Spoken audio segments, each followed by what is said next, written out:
J'ai été arrêtée le jour de mon 100e anniversaire, et vous ne devinerez jamais pourquoi.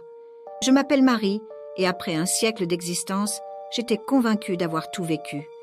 Mais ce jour-là, alors que je célébrais, entourée de ma famille, un coup frappé à la porte a interrompu les festivités. Des policiers se tenaient là, mandat à la main, avec une détermination glaciale. Ma famille, désemparée, ne comprenait pas. Moi, je sentais leur regard, rempli de tristesse et de suspicion. En me menottant, ils ont murmuré quelque chose à propos d'un appel anonyme, d'une vieille affaire jamais résolue. Depuis des années, je dissimulais un secret dans l'obscurité de mon sous-sol. Le moment était-il venu pour que tout soit révélé? Dans leurs yeux, je percevais une étincelle. Était-ce du doute ou de l'excitation? Transféré dans cette cellule froide, le temps semblait suspendu. Les heures passaient et l'angoisse montait. Je me demandais, avait-il enfin découvert ce que je cachais depuis des années?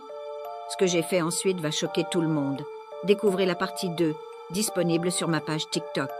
Alors que j'étais menottée dans la cellule glaciale du poste de police, les heures s'étiraient en une éternité angoissante. Les murmures de mon passé, que je pensais ensevelis sous les fondations de ma maison, résonnaient maintenant plus fort que jamais. Sous le plancher usé par le temps se trouvait un coffre. À l'intérieur, pas de bijoux ou de trésors, mais des preuves d'une vie que j'avais secrètement menée.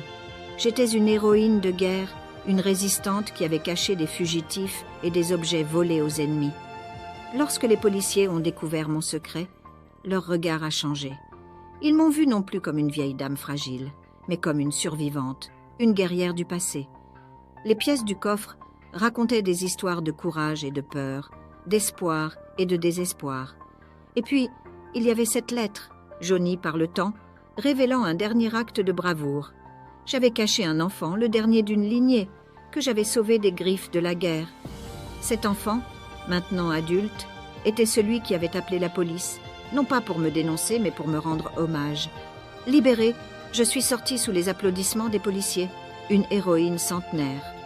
Mon histoire était désormais connue de tous, et mon anniversaire devenait une célébration d'une vie extraordinaire.